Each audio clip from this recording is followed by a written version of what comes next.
اب آخر میں ہم بتاتے ہیں کہ علماء کا قصور کیا ہے۔ ساحل ادیم صاحب ان کو کیوں گالیاں دیتے رہتے ہیں، اور گالیاں دیتے ہیں وہ ہم پہلے بھی سنا چکے ہیں آپ کو، پچھلے جو لیکچرز ہم نے ساحل ادیم صاحب کے نظریات پہ دیے تھے اور ان کے کچھ جوابات آئے تھے، اور اس کے بعد ہم پھر دوبارہ ان کو یاد کروا رہے ہیں۔ ہم نے 20 سے زیادہ سوالات ان کی خدمت میں رکھے تھے کہ آپ نے 2-3 دفعہ جواب دینے کی کوشش کی، لیکن ہمارے سوالات کو آپ نے ٹچ تک نہیں کیا، اور وہ سوالات ہمارے اصولی ہیں، بالکل ویلڈ سوالات ہیں، آپ ان کے جوابات کیوں نہیں دیتے؟ اور اس کے بعد آپ خاموش ہو گئے، آپ نے جواب نہیں دیا کیونکہ آپ کے پاس ان سوالات کا کوئی جواب نہیں تھا۔ ہم نے آپ کے ایک ایک سوال کو ایڈریس کیا اور پوری تفصیل کے ساتھ اور اس کا پورا مدلل جواب دیا، لیکن آپ نے ہمارے کسی ایک بھی سوال کا جواب نہیں دیا۔ ہاں، آپ نے گالیاں ضرور دیں، آپ نے بدزبانی ضرور کی، آپ نے بہت کچھ کہا، جو آپ کہہ سکتے تھے وہ آپ نے کہا، اور پھر جو ابھی آپ کی یہ فاش غلطیاں اور گمراہیاں پکڑی لوگوں نے، تو آپ نے پھر بھی بالکل ذرا بھی شرم و حیا نہیں کیا۔ آپ نے کیا کہا؟ بات ہو رہی تھی مفتیان کی، کہتے ہیں بعض مفتیوں نے میرے خلاف فتوے دیے ہیں، اور آگے کہتے ہیں جی یہ گدھے کو جو حرام کرنا چاہتے ہیں تو کر لیں۔ کہتے ہیں کافی گدھے ہیں پاکستان میں، کافی گدھے ہیں پاکستان میں، یہ الفاظ کافی گدھے ہیں پاکستان میں۔ اور آگے کیا کہتے ہیں؟ تو کہتے ہیں بہرحال گدھا حرام رکھیں، کوئی بات نہیں، گدھے بچ جائیں گے، گدھوں کا فائدہ ہو جائے گا، مگر سوچنا حرام نہ کریں، کیونکہ اس سے بہت بڑے بڑے گدھے بچ جائیں گے، بہت بڑے بڑے گدھوں کا فائدہ ہو جائے گا اگر سوچنا بند کر دیا ہم نے تو۔ ان گدھوں کو نہیں چھوڑنا۔ تو بہرحال گدھا حرام رکھیں، کوئی بات نہیں، گدھے بچ جائیں گے، گدھوں کا فائدہ ہو جائے گا، مگر سوچنا حرام نہ کریں، کیونکہ اس سے بہت بڑے بڑے گدھے بچ جائیں گے، بہت بڑے بڑے گدھوں کا فائدہ ہو جائے گا اگر سوچنا بند کر دیا ہم نے تو۔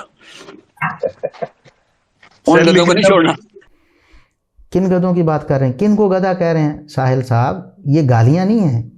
گدھا اگر آپ کو کوئی کہے گدھا تو آپ کو کیسا لگے گا؟ اور ویسے ہی اگر مطلب میں لیکچر میں کہہ دوں کہ کچھ گدھے کی حرمت پر بہت پریشان ہیں، یعنی گدھے کو حرام کہنے پر کچھ گدھے بہت پریشان ہوتے ہیں، تو پھر کیا اچھا لگے گا آپ کو؟ کیا ایسا بول دیا جائے آپ کے بارے میں؟ کیوں آپ ایسا کرتے ہیں؟ یعنی بدزبانی انتہا درجے کی، وجہ کیا ہے؟ یہ کیسی نفرت بھر رہے ہیں آپ؟ کیسی تربیت کر رہے ہیں نوجوانوں کو؟ آپ کہتے ہیں میں جناب اپنے ہی کیمپ پہ آپ فائرنگ کر رہے ہیں، جناب میں تو صبح و شام نوجوانوں کو پتہ نہیں کیا کر رہا ہوں، وہ کر رہا ہوں، یہ کر رہا ہوں، جناب نوجوان کنفیوزڈ ہیں اور میں انہیں اور زیادہ کنفیوز کر رہا ہوں۔ یہی کر رہے ہیں نا آپ بھی کنفیوزڈ؟ اب گدھے کی حرمت پہ آپ نے کنفیوز کیا نوجوانوں کو۔ ایک نوجوان بیچارہ بار بار پوچھ رہا ہے کہ مجھے بتائیں گھریلو گدھا آپ اب کیا سمجھوں میں، حرام ہے کہ حلال ہے؟ آپ اس کو اور کنفیوز کر رہے ہیں۔ کہتے ہیں حدیث آئی ہوئی ہے اس کے خلاف، بھی ہے تو حلال کہو یا حرام کہو، حدیث آئی ہے اس کے خلاف تو اس کا مطلب حلال ہے، بتاؤ اس کو۔ آپ کہتے ہیں میں حرام حلال نہیں کروں گا، تو کنفیوز لوگوں کو آپ اور زیادہ کنفیوز کر رہے ہیں۔ اور آپ کہتے ہیں جی میں بڑی تربیت کر رہا ہوں نوجوانوں کی، اور جناب یہ اپنے ہی کیمپ پر فائرنگ کر رہے ہیں، مجھے جناب جو وہ برا بھلا کہتے ہیں۔ آپ کو چاہیے تھا کہ آپ نصیحت کو قبول کرتے۔ آپ نے کیا کہا؟ آپ نے ٹک ٹاکر سے ملا دیا علماء کو۔ آپ نے کہا کہ وہ جو ٹک ٹاکرز نہیں ہوتے وہ اس طرح کے کرتوت کرتے ہیں جو مسلمان مولوی شروع ہو گئے ہیں، ساحل ادیم کے اوپر ویڈیو بنا دی ایک۔ مطلب وہ جو ٹک ٹاکرز نہیں ہوتے وہ اس طرح کے کرتوت کرتے ہیں جو آپ لوگ مسلمان مولوی شروع ہو گئے ہیں، ساحل ادیم کے اوپر ویڈیو بنا دی ایک۔ یہ کہانی رہ گئی تھی اسلام میں، لٹرلی وہ کہتے ہیں لٹرلی یہ کہانی رہ گئی تھی اسلام میں۔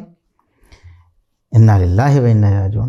یعنی آپ تفسیر، حدیث، فقہ سب سے جاہل ہو کر علماء کو روندیں، گالیاں دیں، برزبانی کریں، یہ آپ کا حق مان لیا جائے۔ لیکن اگر آپ کو کوئی سمجھائے اور آپ کو بتائے اور روکے اور ٹوکے اور آپ کہیں کہ یہ جناب کرتوت کرتے ہیں ٹک ٹاکرز جیسی، غیر مسلم ٹک ٹاکرز جیسی، نعوذ باللہ ثم نعوذ باللہ، اور آپ گدھے حلال کرتے رہیں، شکوک و شبہات پھیلاتے رہیں، آپ کو کوئی نہ پوچھے، اور اسحاق جھالوی جیسے منکر ختم نبوت کو آپ پروموٹ کرتے رہیں۔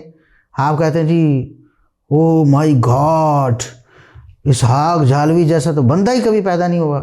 یہ باتیں آپ نوجوانوں کو کہیں، بہت بڑا ایکسپوجر تھا ان کا، جناب اسحاق جھالوی کو سنو، میں کہتا ہوں اسحاق جھالوی صاحب کو سنو۔ بھئی وہ بندہ، ہم نے پوری ویڈیو ریکارڈ کروائی، اس کا اپنا بیان اس میں موجود ہے، خود اس کا شاگرد جو ہے محمد علی مرزا جیلمی صاحب، اس نے مان لیا ہے کہ اسحاق جالوی صاحب نے یہ بہت بڑا بلنڈر کیا ہے ختم نبوت کے حوالے سے، جو انہوں نے بات کی ہے کہ نبوت ابھی جاری ہے، اب بھی نبی آ رہے ہیں اور پہلوں سے بڑھ کر آ رہے ہیں، نعوذ باللہ ثم نعوذ باللہ۔ بس کہتے ہیں جی نبوت کا دعویٰ کوئی نہیں کر سکتا، لیکن نبوت ابھی بھی ہے، نعوذ باللہ ثم نعوذ باللہ۔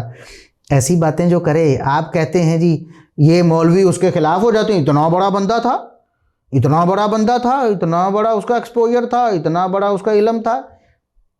لعنت ہے ایسے علم پر جو ختم نبوت پر ہی ڈاکہ مروا دے۔ کون سا علم ہے؟ تو خود اس کے اپنے شاگرد مان رہے ہیں، محمد علی مرزا جیلمی صاحب مان چکے ہیں کہ یہ بلنڈر کیا اس نے، لیکن آپ کہتے ہیں جی اس نے تو کچھ غلط کیا ہی۔ بہت کیا بات ہے جی، سنو جی سنو اس کو۔ آپ دشمنان صحابہ گالیاں جو دیتے ہیں صحابہ کرام کو، صحابہ کرام کے ذکر پر تیور چڑھاتے ہیں، نعوذ باللہ ثم نعوذ باللہ، ان کو بکتے ہیں، ان کو پروموٹ کرتے ہیں، لوگوں کو کہتے ہیں سنو ان کو، ان جیسا بندہ ہی کوئی نہیں جناب، بڑا اس کا دماغ تھا اور بڑا علم تھا۔ اس طرح کی باتیں آپ منکرین حدیث کو پروموٹ کریں تو آپ ٹھیک ہیں، لیکن ہم روکیں تو ہمیں کہتے ہیں کہ جناب یہ شہرت کے بھوکے ہیں، میرے خلاف ویڈیو بناتے ہیں۔ تو ہم آپ سے پوچھتے ہیں کہ گدھے کو حلال کرنے کی کیا ضرورت تھی سوائے شہرت کی؟ سوائے شہرت حاصل کرنے کے اور کیا مقصد تھا گدھے کو حلال کرنے کا اور اس پر دلیلیں دینے کا، اور گدھے کی حرمت کی دلیلوں کو کمزور بتانے کا کیا مقصد تھا؟ کہ وہ تو کنڈیشنل ہے، وہ ایسے ایسے، کیا مقصد تھا سوائے شہرت کے؟ کہتے ہیں نا کہ کسی نے مشہور ہونا وہ نہ کہہ دے کہ کوا حلال ہے یا گدھا حلال ہے، تو ظاہر ہے سارے اس طرح متوجہ ہوں گے، بھئی کیس مولوی نے فتویٰ دیتا ہے کوتا حلال ہے یا کوا حلال ہے، تو ساری ویکھیں دے ادھر، سب ادھر ادھر غور فکر کریں گے تو ظاہر مشہور ہو جائے گا چند دنوں میں۔ وہ کہتے ہیں نا جی بدنام جو ہوں گے تو کیا نام نہ ہوگا۔ تو آپ نے کس مقصد کے لیے یہ سارا یہ جو پنڈورا باکس کھولا ہے؟ بات تو آپ کر رہے تھے حلال جانوروں کے پیشاب کی، کہ اونٹنی کے پیشاب کو دوائی کے طور پر استعمال کیا مسلمانوں نے، حدیث میں آیا، تو اس پر لوگوں نے اعتراض کیا۔ بات تو یہ ہو رہی تھی، اب درمیان میں کھوتا کہاں سے آ گیا بھائی؟ آپ نے وہ حربی وارز میں ان کو شامل کر کے اور کہہ دیا جی یہ بڑی ٹیکنیکلٹیز ہیں جناب، لوگ بتاتے نہیں، یہ مولوی ایسے اس کو جناب مکروہ کہہ رہے ہیں اور حرام کہہ رہے ہیں جناب، یہ تو تقلید کر رہے ہیں اندھی، اور یہ آنکھیں بند کر رہے ہیں، انہوں نے دماغ بھی بند کیا ہوا ہے، اس کے خلاف حدیث آئی ہوئی ہے، وہ تو اس وجہ سے تھا، اس وجہ سے تھا، اور کہتے ہیں کہ ٹیکنیکلٹیز نہیں بتاتے ہیں۔ بھائی ٹیکنیکلٹی اتنی ہی کافی ہے۔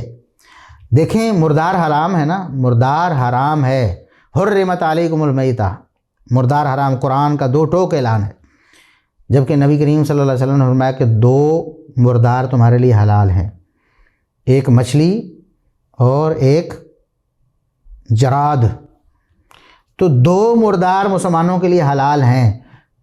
اب کوئی کہے ٹیکنیکلٹی کیا ہے جی؟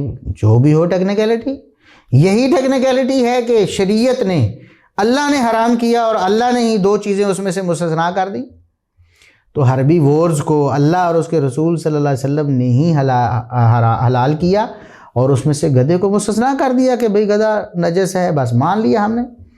یہ ہے ٹیکنیکلٹی ایک مسلمان کا کام۔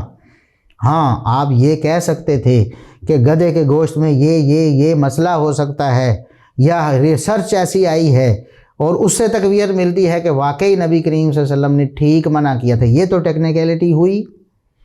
یہ کیا ٹیکنیکلٹی ہے کہ آپ حرام کو حلال کرنے بیٹھ جائیں اور حرمت کی جو ٹھوس دلیلیں ہیں ان کے خلاف لوگوں کو کنفیوز کرنا شروع کر دیں، اور پھر سیدنا علی رضی اللہ عنہ اور دیگر صحابہ کا جو سیدھا سادہ فتویٰ ہے اور مسئلہ ہے اور بتا کر لوگوں کو منع کر رہے ہیں بھی گدھا ہمیشہ کے لیے حرام ہو گیا ہے، تو آپ جناب سب سے ہی لڑائی مول لے کر کہتے ہیں جی اگر گدھا حرام کرنا تو لحم بھی حرام کرو۔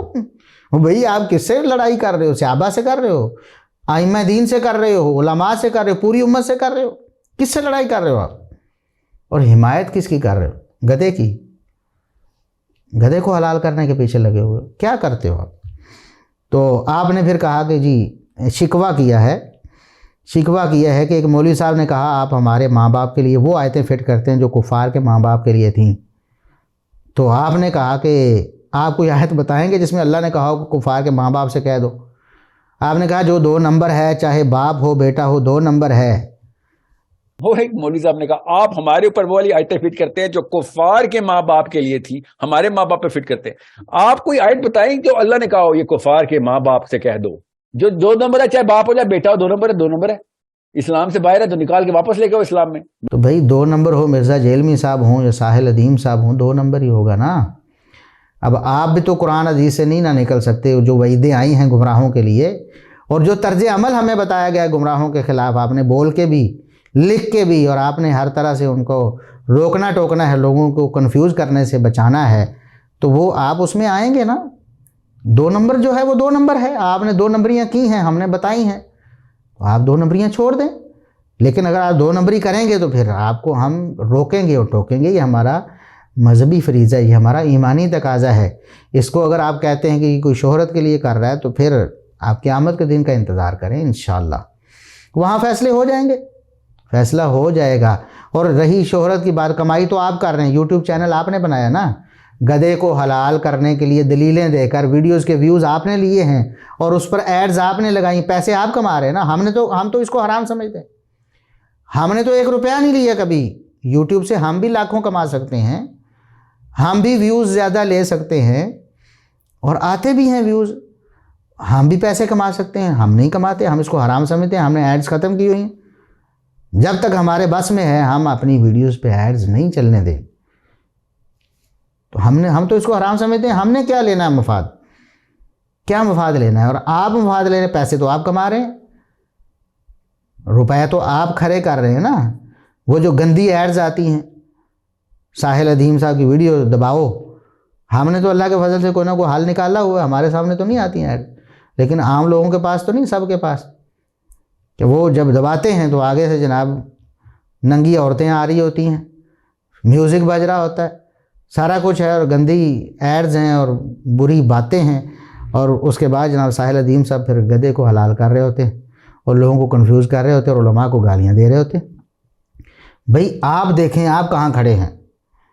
شہرت کے بھوکا کون ہے؟ آپ ہیں یا ہم ہیں؟ پیسہ کون کما رہا ہے دین کے نام پہ؟ آپ ہیں یا ہم ہیں؟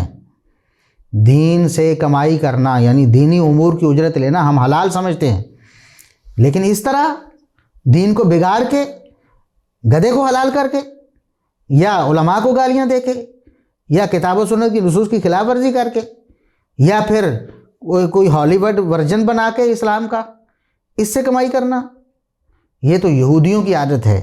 اللہ رب العزت نے قرآن میں فرمایا ہے کہ وہ اللہ کی آیتوں کو بیچتے تھے. یہ ہے اللہ کی آیتوں کو بیچنا، جو آپ کرتے ہیں کہ آیتوں کو غلط استعمال کر کے ان کا غلط مطلب نکال کے آپ جو پیسہ کماتے ہیں، یہ ہے.